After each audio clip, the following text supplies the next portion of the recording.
Well, good day to everyone from around the world. Welcome to the download, Tech Talks by HPCC Systems, and this is episode number 19. It's our last episode of the year, so we are so happy that you are here to join us. I want to be the first to welcome you. My name is Bob Foreman, and I am filling in for Jessica Lordy, who's normally moderator for these things. I'm sure Jessica's maybe out there already listening, but I'm very happy to fill in for her. So before we get started, a couple of housekeeping things. Number one, we love when you share, so please go out to your Twitter feed and use the hashtag HPCC Tech Talks to let everybody know what you're doing and how you like these great talks that we've got today. As a matter of fact, this is the final episode in our trilogy of interns. We have our last two interns who will be presenting today and some really interesting topics that we're looking forward to. And while you're going through these topics, make sure you ask questions. There's a question slot right below the presentation that you can enter and fill in, and I will be monitoring those questions and prioritizing them for the speakers. Also, we have polls just to keep you awake during the session, so we like you to participate in these polls. We want to get your feedback and see how you're responding to these topics and how you feel about these topics. So please answer the polls. I'll be reviewing those results as we progress through the Tech Talk. Also, we love your feedback, so please leave us some feedback and also visit our blog for more information. And finally, this is, like I mentioned, the last talk of the year. We have another one starting in January of 2019, and so we are looking for topics, always looking for topics. And so if you have something in mind that you want to talk about, and please email us at techtalks@hpccsystems.com. All right, without further ado, we've got a lot to talk about today. It's my honor and privilege to introduce to you our Vice President of Technology, also our Relics Distinguished Technologist, and always the guy in the front row at every Iron Maiden concert. It's my pleasure to introduce, good morning, Flavio. How are you today, sir? I'm doing very well, Bob, and thank you very much for the introduction. It is great to have everyone back into this last webcast of the year. I think this is going to be a great culmination of our webcast series for 2018. We have a large number of content items to cover, and I'm not going to spend much more time with the introduction, and let's get into the real content. So first of all, our latest and greatest 7.0 version is now available. Gold has been released. It has been out for some time now, for several days. We want people to go and test. So if you haven't looked at it, if you haven't even seen the information online on it, just go to that, download it, try it, and give us your thoughts. If you find any issues with it, that's great, because we want to get those issues solved. If you need additional features that we haven't covered, even though this is a major release and has added a lot of new enhancements, please let us know too. So things, as you can see on the screen, things that we have added, they are in a variety of aspects to the platform, from performance enhancements, and we have done a significant amount of work getting support for example, remote execution across nodes and remote filtering. Integration with other platforms, and the integrations with Spark are quite noticeable because they will allow you to access and process data that is stored and managed in HPCC using Spark components. And this comes very handy when you have the need to use some of the machine learning libraries that are available in Spark and might not have been made available in HPCC yet. And that doesn't require that you need to extract your data from HPCC to do that processing. Now you can do all of this transparently from within the same environment. We have also added enhancements on a number of ECL bundles and libraries, including functionality for data profiling. We added a bundle for what is known as data patterns that helps you do data profiling on the fly, pretty much, and will give you a lot of interesting and very useful information about your data, from the type of values in the different fields, the type of fields that you have, the number of records that meet a particular criteria, and on and on. if you have the need to profile data, and who doesn't, and you haven't seen data patterns, you should quickly go and take a look at data patterns. That's I think a very useful tool for anyone that needs to manage data, anyone using HPC in general. We have also added some new capabilities around our machine learning libraries, and in particular we have added 2 new bundles, one on generalized linear models. So if you need to build regression using GLMs, this is good. The other one is a new bundle to offer support vector machines. So if you need to use support vector machines and you were a little bit deterred by the fact that you need to add live SVM into the platform and run it yourself and manage it yourself and interface with it yourself, well, this is coming to your rescue. You can now use our SVM bundle to do everything you need to do with an SVM without all of the hassle. We have also a couple of other bundles that is good to mention. One gives you the ability to use SAS-like calls, but now in ECL. So instead of needing to use SAS, you can just use ECL and use ECL as if it was the SAS language. And last but not least, there is a new library, another ECL bundle called Dapper that gives you a higher level of abstraction on ECL to do data processing. So many of the routinary tasks that are sometimes difficult to manage in ECL, particularly if you need to deal with multiple files and require you to build macros, well, all of those have been addressed in Dapper, and it gives you this neat piece of functionality on top of ECL to reduce the verbosity of what you need to code. In some ways, Dapper is also a good learning tool because some of the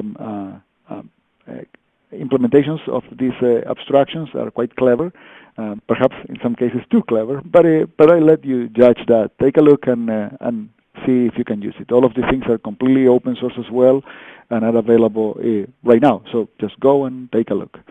And of course, do not miss our latest version of our community blog. The latest blog covers a number of interesting aspects on all of these developments. So just go and take a look. I think you'll enjoy that blog too. Now, for those who couldn't attend, and if you haven't attended the community day this year, shame on you, because all of this content is online. And you can watch it right now. It's in YouTube. It's just one click away, and I can tell you, I can promise that all of this is a great content, great material.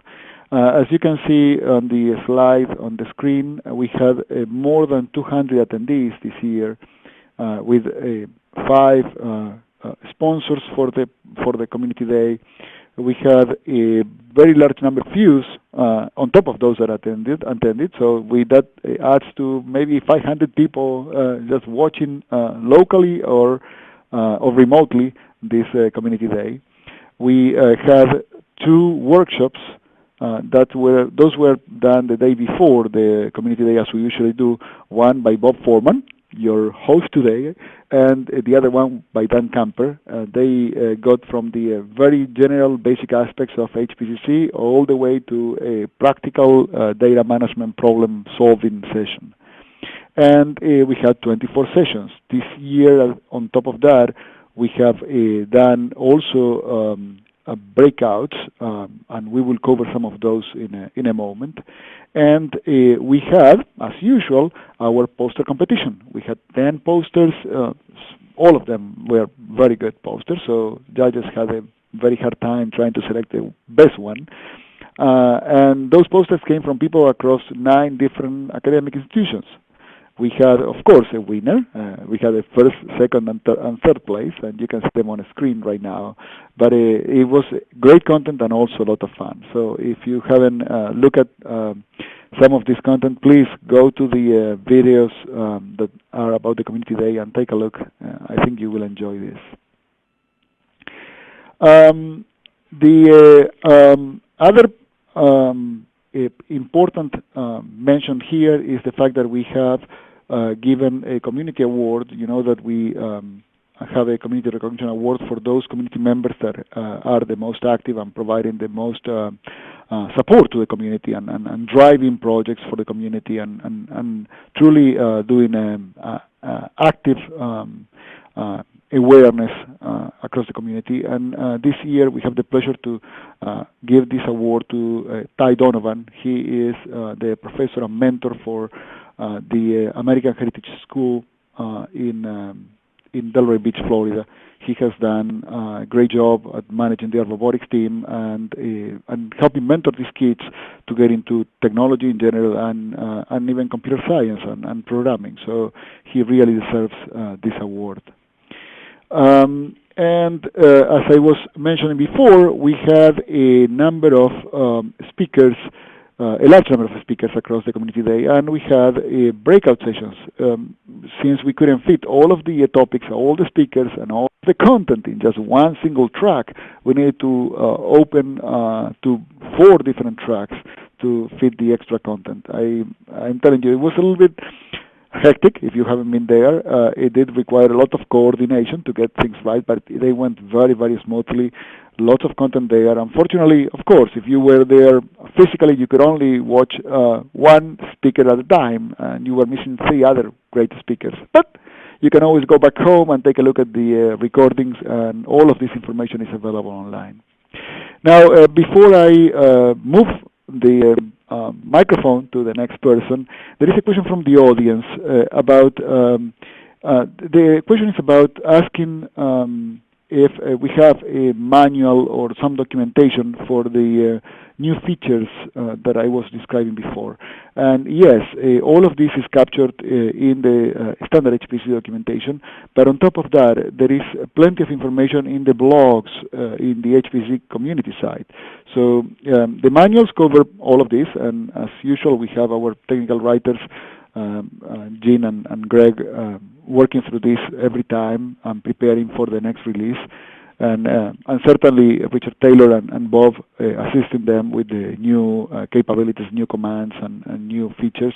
But there is always extra content, and that extra content is in the blogs, and sometimes these blogs are general, sometimes are deeper, and also in the packages and bundles themselves. So if you are interested in any of these, just go to the HP System site, look for the bundles, and take a look at the documentation in the bundles, which includes a lot of good information. For example, in data patterns, and if you go to the GitHub repository and the bundle itself, you will see that there is plenty of detailed information on how to use it, the features that it provides, and how to understand and interpret the results that you get from it. Now, I already took a lot of time, tried to go fast, but that's never fast enough. Since we are pressed for time, I will pass the word to our guest moderator. And today we have Lorraine Chapman. I had the pleasure to work with her for the last, 17 years or so. She's been in technology for a very long time. And she's key in coordinating a number of efforts that we have across the HPC systems community, from internships and some of the academic relationships.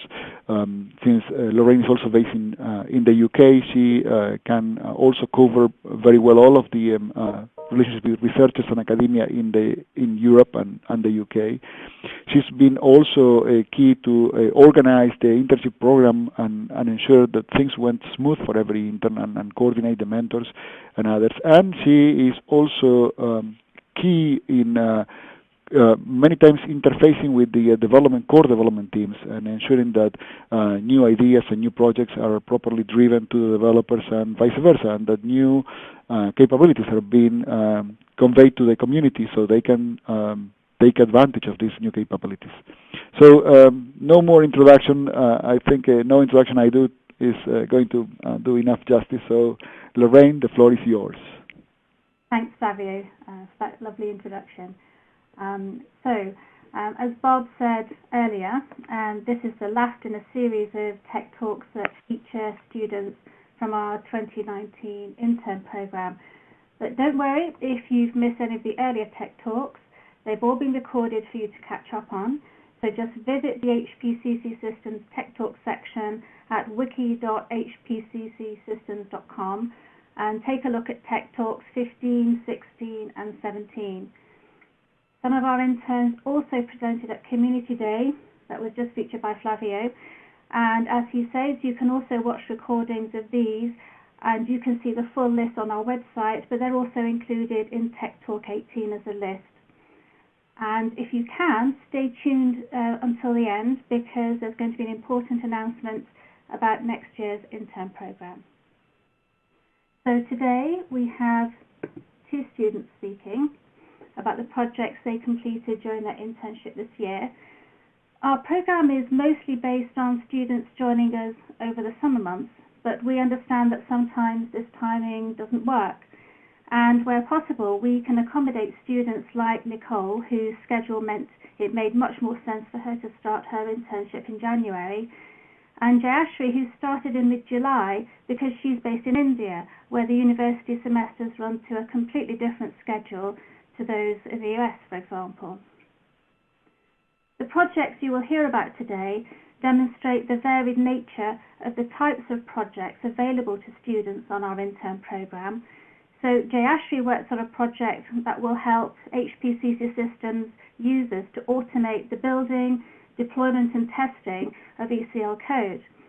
And Nicole's project was with a business-facing environment where she was using visualizations to produce the results from data in a much more effective fashion. So now I'd like to introduce you to Jayashri Ukanagati, who, as I mentioned, joins us from India, where she is a second-year MTech student at the RV College of Engineering in Bangalore. Jayashri has been working alongside two developers from our HPCC Systems platform team who are located in Florida. And while technology provides the logistics for remote working to be possible, self-motivation, determination, and a dedicated work ethic are also needed to complete a successful 12-week intern project at a distance, as well as two very supportive mentors, Rodrigo Pastrana and Tony Fishbeck. Her project will make a difference to developers working in isolated teams who need to integrate code changes easily and quickly without encountering problems such as potential merge conflicts. So I'm now going to hand over to Jayashri, who can tell us all about what she has achieved with her project this year. Over to you, Jayashri. Thank you, Lorraine. Good morning, everyone. I'm Jayashri Ukanagati. I'm a MTech student in Rashtriya Vidyalaya College of Engineering, India. And now I am in third semester. My interest is on continuous integration and continuous development for big data analysis. In this summer, I worked as an intern on an open source project called Continuous Integration of Roxy Queries Deployments using Jenkins under the mentorship of Rodrigo and Tony. Before we start, I would like to ask a question to the audience that have you ever been negatively impacted by undetected build breaks in the past? Please select the answers on the screen.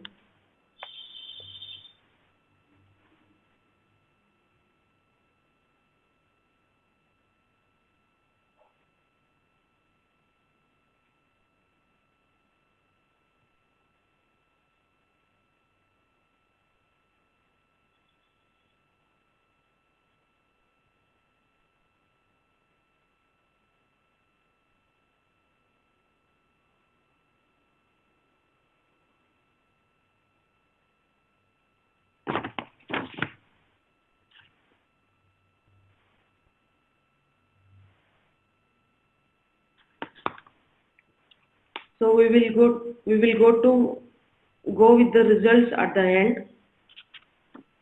Now I would like to move on with the agenda of my presentation.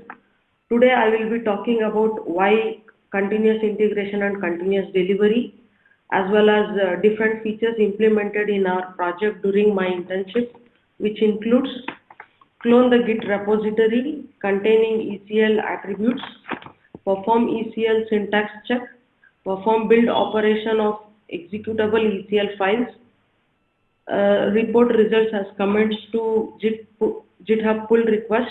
Then we'll conclude the presentation.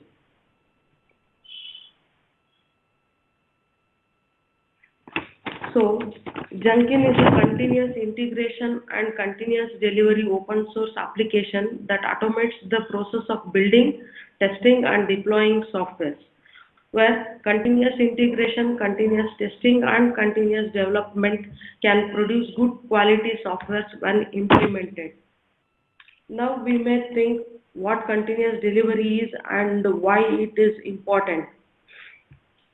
The continuous delivery is nothing but while developing any software or software systems, making a change to the code or to infrastructure is quite common. But the software team must work in such a way that these changes are built quickly and tested using various automation tools, after which the build is subjected to production. So there are many reasons why we need continuous delivery, out of which I would like to mention two major reasons. They are basically continuous delivery accelerates the delivery process. So the development team will have sufficient time to implement any required feedback. Another major reason would be if software development team wish to build, test, and release software with reduced cost, time, and the risk of incremental software releases, then CI/CD will support for the same. So in our project, we have used Jenkins tool to set up automatic builds to integrate ECL queries stored in GitHub repository. The major features that are included: clone the Git repository containing ECL attributes to Jenkins server location when the pull request is made to Git repository. Second feature is perform the syntax check of ECL queries. The third feature is perform build operation of executable ECL files. And finally, report the results of syntax check and build of ECL files as a comment to Git pull request. So to implement all these features, GitHub and Jenkins environment is available, and I would not discuss the details of setting up new Jenkins or GitHub environment. Rather, I would like to focus on how we can set up different features and what are the important requisites for the same. Initially, to clone the Git repository containing ECL attributes, we create Jenkins job that has to be built automatically when the changes are made in Git repository, for which we need to set up Jenkins job configuration by providing repository details in source code management section at Jenkins job and by scheduling the poll SCM in build trigger section of Jenkins job. Second, we also create Jenkins job to build automatically when the pull request is created to any Git repository, for which we need to install plugin called GitHub Pull Request Builder, configure the plugin in Jenkins configuration system, that is by selecting Manage Jenkins option, then add webhook in Git repository. Here we need to select pull request as an option and configure the GitHub Pull Request Builder in the Jenkins job. The second feature that is included is to perform ECL syntax check. With respect to this feature, as a build operation, we do ECL query syntax check of all .ecl files, and to perform ECL query syntax check, we install HPC system on the machine where Jenkins server runs, set up HPCC single node on the same system, and install client tools as prerequisites. After fixing prerequisites, to perform ECL syntax check, we need to write a script in build section of Jenkins job. Sorry. After syntax check, as a post-build operation, we report the encountered errors in two ways. That is, first one, by sending the email notification, and second by sending the files as comment to pull request on Git repository. To send email notification, it is required to configure email extension plugin in Jenkins configuration management and in particular Jenkins job. As well, to send file as a comment to the pull request on Git repository with build status and build URL information, we need to append errors to another file and count the number of errors encountered. Then configure GitHub pull request builder in Jenkins job to append the file to GitHub pull request. So now we will know how to configure GitHub pull request builder in Jenkins job, for which I would like to bring your attention to the present slide on the screen. Here you can see the screenshot of Jenkins job environment with build trigger section. Firstly, we need to select GitHub pull request builder, under which we need to select the option use GitHub hooks for build trigger, because it will make the job to get triggered when the pull request is created in Git repository.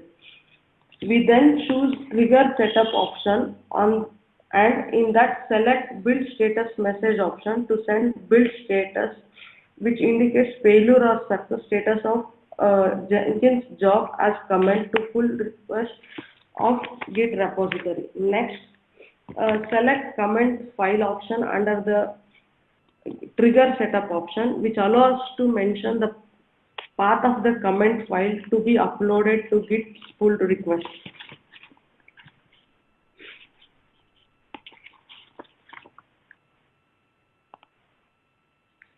Now we'll move on to know how to build executable ECL files on HPCC system using the concept of Jenkins pipeline technique. Here, if zero errors are encountered after ECL query syntax check, then executable ECL files are deployed on different HPCC clusters like Thor, Roxy, and HSTOR. If any errors encountered on deployment process, then error details are reported to GitHub pull request as a comment. To do so, I would refer the slide 19. Here we install plugin called parameterized trigger.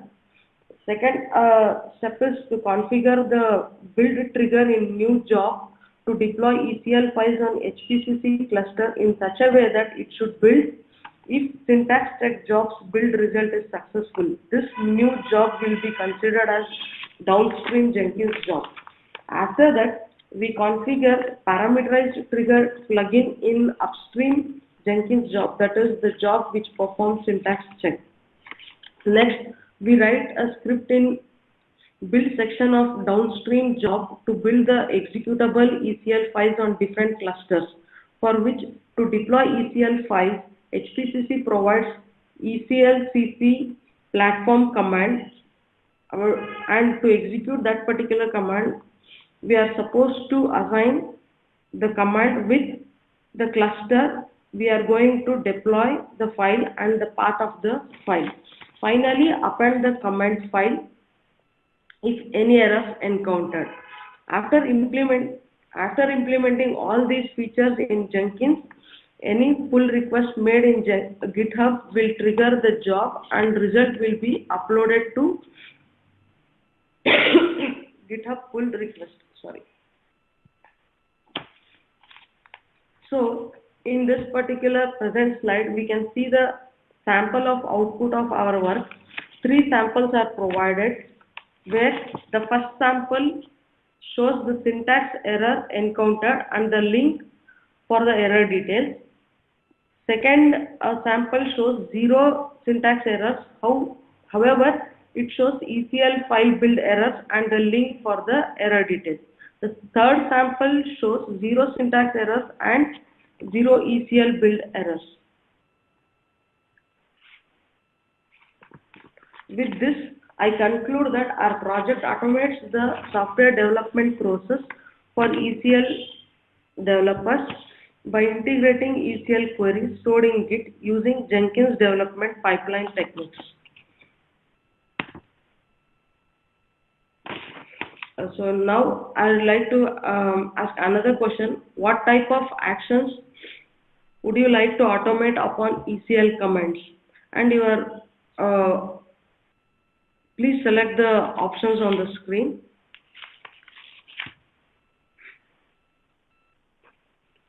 All right, thank you, Jayashree.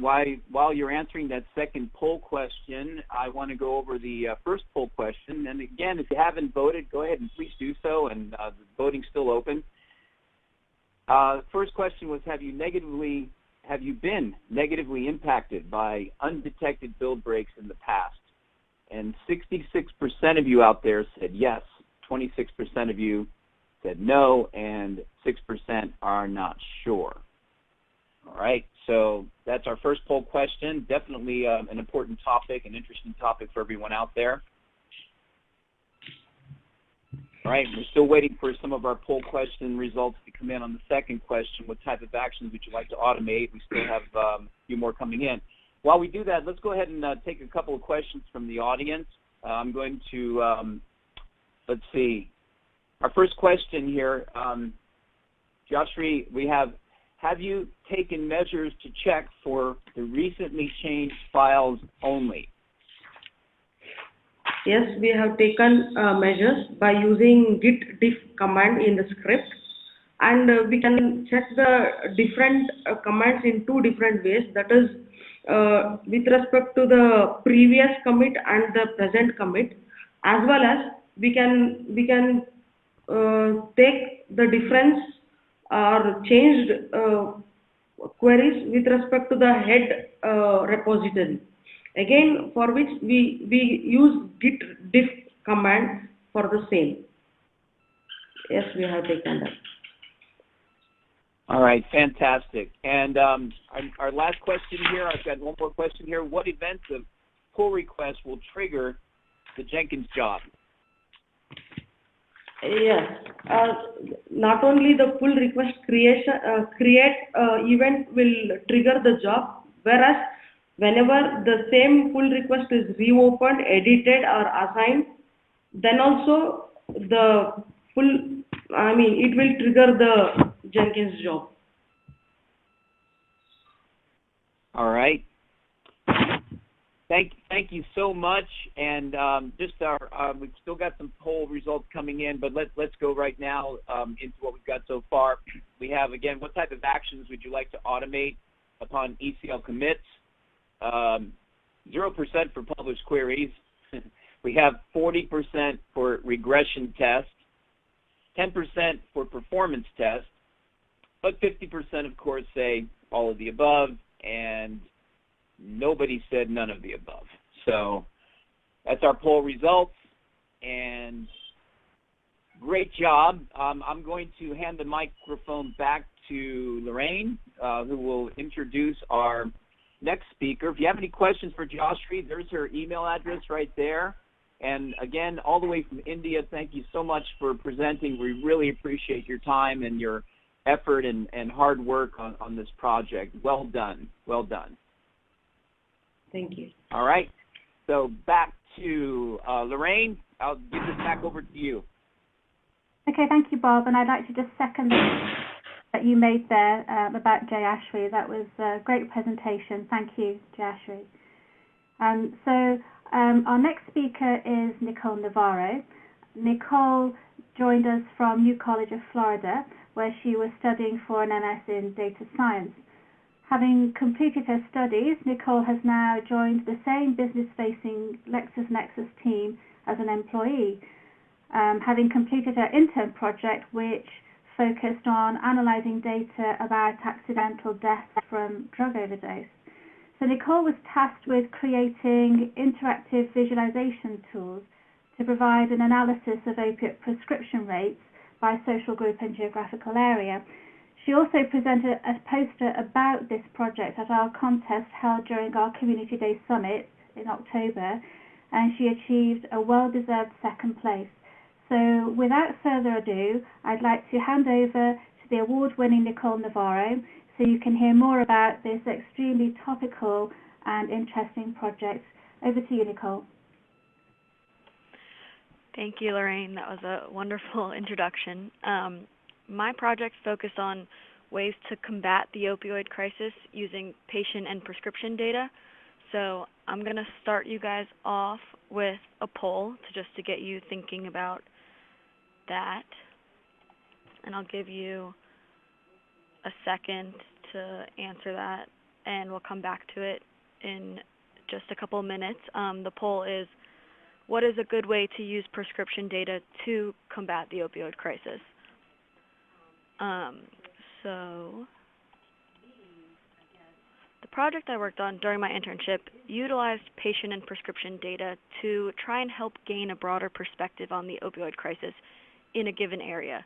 And the goal of the project was to create tools that would enable the user to investigate drug socialization within social groups and geographic regions, and give them the ability to isolate specific groups and communities that could benefit the most from intervention through either education programs or maybe treatment centers. And the tools we created were interactive visualizations and dashboards that allowed the user to kind of dive in and investigate the data, so they're able to get an idea of what is going on in an area without having to deal with the large amounts of the raw data that could be present. And drug socialization is a term that we use to describe potential drug diversion within organized social groups. And what this means is that when specific social groups are identified that have a lot of members receiving prescription drugs, it can potentially be indicative of more maybe nefarious behavior, such as those drugs being diverted to the streets or potentially drug-seeking social groups.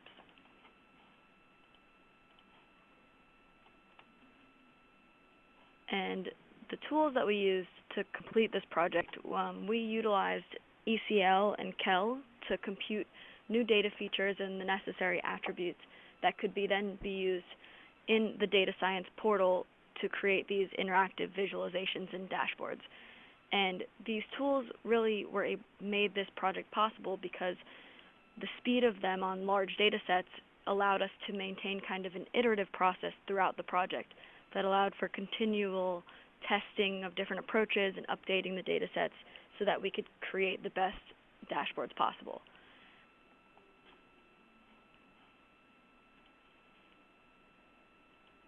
And coming back to the poll we did earlier, I gave you two options: targeting specific doctors or prescribers who are clearly overprescribing opioids, and isolating individual patients who are clearly abusing or addicted to opioids. And this was a bit of a trick question because those are actually two of the most common approaches. And what our goal was to try and approach the problem from a different angle and find a new perspective on the problem. And in order to do this, we looked at how patients are how the patients receiving the drugs are connected to one another and how they are spread out geographically. And this was really to try and find a new perspective and find out new ways that we can help people.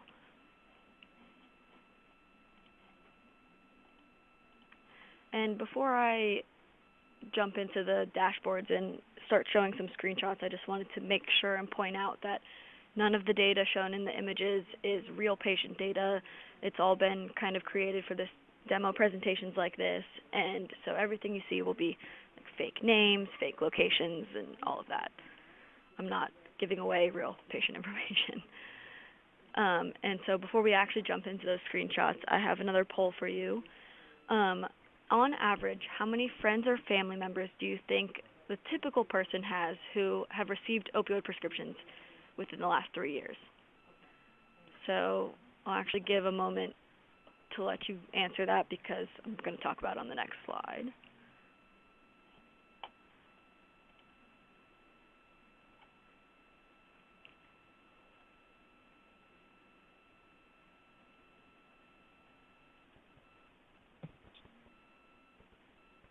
And real quickly, Nicole, our first poll looks like you fooled everybody. We have, everyone responded, we had 100% people that thought that both of the methods that you mentioned were important. Well, I think that's good because that is the right answer. Because those are the most common methods used.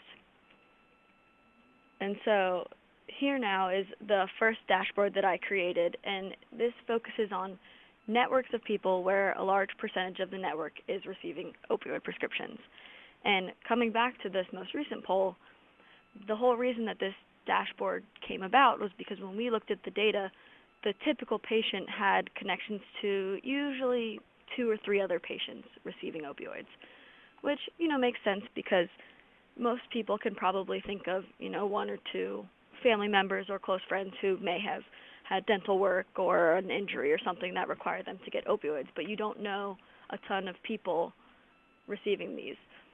But when we looked at the data, farther into the data, we were able to find networks that had 20 to 30 people all receiving opioids that were all like close family members and friends, and this is why we created this dashboard as a way to kind of investigate those networks and see what's going on there.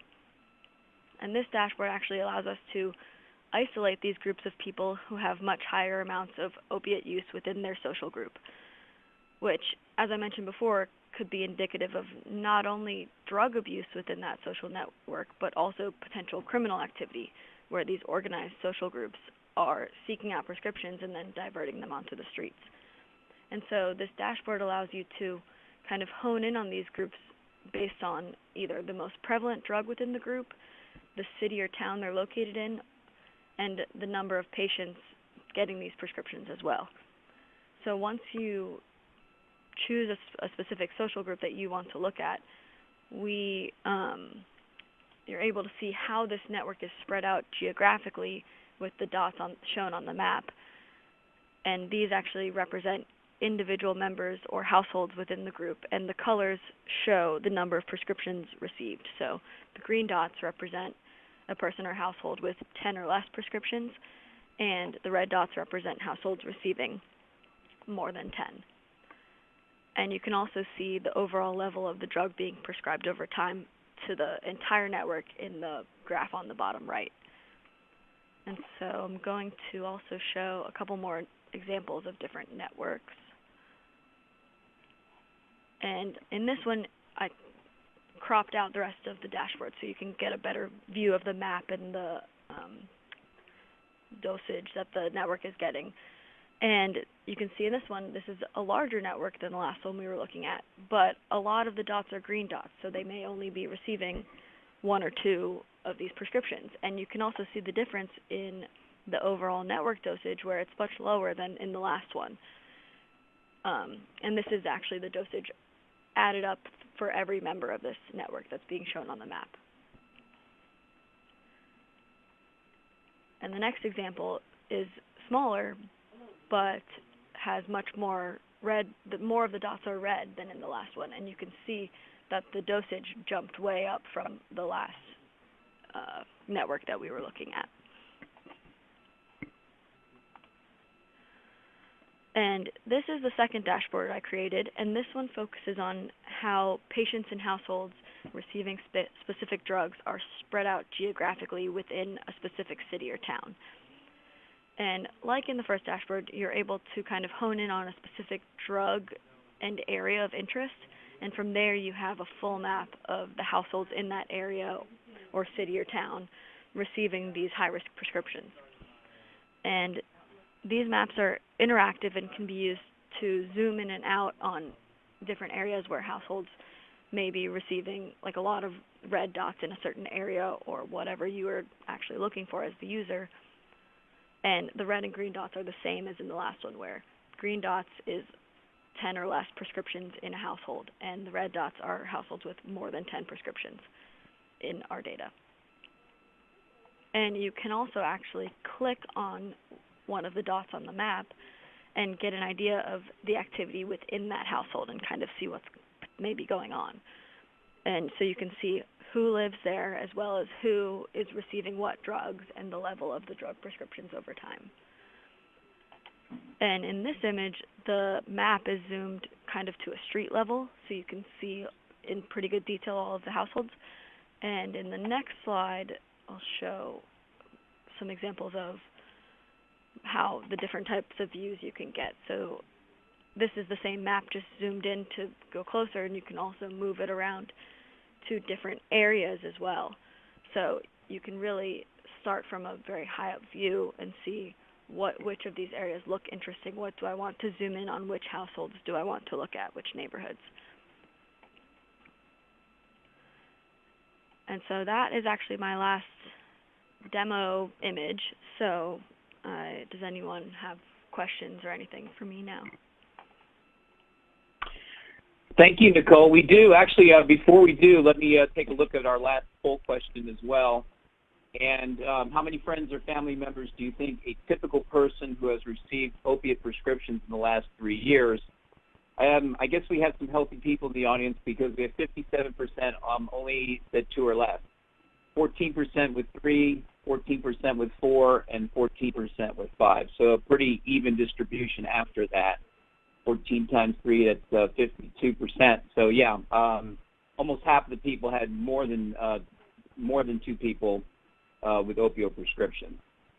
So thank you for participating in that poll. And yeah, let's take a look at some of the questions that we have. Here's one here that how do you get real opioid patient data to work with on your project? So this is actually an ongoing project within LexisNexis Risk Solutions, and so they came to us and asked for help with it, and I worked on this one small part of it, but we have prescription data from an entire state, which I can't say what it is, but they gave us the data and came to us asking for kind of help to combat the crisis. All right, thank you. And here's another question. How do you think a geographic approach to this problem will benefit the communities who are most affected by the crisis? I think that the geographic approach is important because a lot of times what's going on in your community often will shape your actions. And if some sort of intervention is able to be implemented at more of a community level rather than like an individual level, I think it will end up being more effective to the community as a whole, because if these communities that are very strongly impacted by this, if you and all your neighbors are impacted by this crisis and there is some sort of intervention center placed in your neighborhood and all of your neighbors are able to get access to that, I think it will have much of a bigger impact. All right, thank you, Nicole. And let me just throw one more question, if I may. What's the most interesting result you found while working on these dashboards? And what's the most interesting thing about the project in general? I think the most interesting thing about the project in general was that you hear about this opioid crisis and epidemic and all this stuff, but you really don't realize how many people are getting these prescriptions for these drugs until you actually go and look at the data, and it was actually pretty surprising to look at. And one of the most interesting results that we found, and a big thing was that I wasn't as much looking for specific results as trying to create these tools for the customer, but in one of the dashboards that I wasn't able to show, it was looking at the proportions of patients within specific towns that were receiving prescriptions, and we found some of these small towns kind of in the middle of nowhere that with close to like 50% of the population being prescribed these opioids, which is crazy high. And when we kind of looked into these places a bit, we found that these communities are actually suing the drug companies for their kind of role in encouraging these drugs to be overprescribed. And we were able to find that with no prior knowledge, so it kind of showed that the data really is pulling out these communities that are the most affected by this. Yeah, that's amazing. There's been a lot of news stories about certain areas of the United States with increased opioid addiction in that particular geographical area. And hey, just speaking personally, I mean, there's a member of my family who was also affected by that too, and so it's a topic that is very close to my heart. So, Nicole, thank you so much for your presentation, and I think that's pretty much it. Before you guys go off, real quick, I want to give a shout-out to our producer, Trish McCall, who put all of this together. we had people from South Florida, Georgia, the United Kingdom, India. So putting this all together and making it a seamless presentation. Well done, Trish. And again, about the intern program, I think, I don't know if, Lorraine, you wanted to say something about this. If not, I'm just going to say here's the links. Some more blogs. Sorry, I have a few words to say, Bob, if that is okay. All right. So I just want to, first of all, thank both Nicole and Jay Ashry for presenting today, two very interesting and informative presentations, and congratulate them for their achievements during their internship. They've both done a fabulous job, as have all our interns. Of course, all of our interns have finished their internships now, so while the intern program for this year is now over, I would like to announce that the proposal application period for 2019 internships is now open. So if you or someone you know may be interested in joining us for a summer internship next year, please take a look, or encourage them to take a look at our available projects list. We're still adding to that list, so keep checking back for new projects. Project mentors are very happy to talk through any project solution ideas that you may have and to answer questions, so do make contact. In fact, we recommend that you make contact with the mentors of the project shown on that list. You can also suggest a project of your own. It must leverage HPCC systems in some way. We also welcome student proposals which provide collaboration opportunities with schools working on projects which are either already using or have the potential to use HPCC systems. To find out more about the program, please read my blog, which gives you an overview of how the program works and what the experience is like. You'll also find lots of links in that blog to more detailed information included in our student wiki. So if you need to know more about things like what to include in a proposal, the previously completed projects, or how to contact me if you have questions, please take a look at that blog and follow the links. The deadline for applications is Friday, the 29th of March. I know that seems like a long way off, but it really isn't. Time flies by. We do also offer places in advance of the deadline, so now is a really good time to start looking at projects and scoping out the proposal content.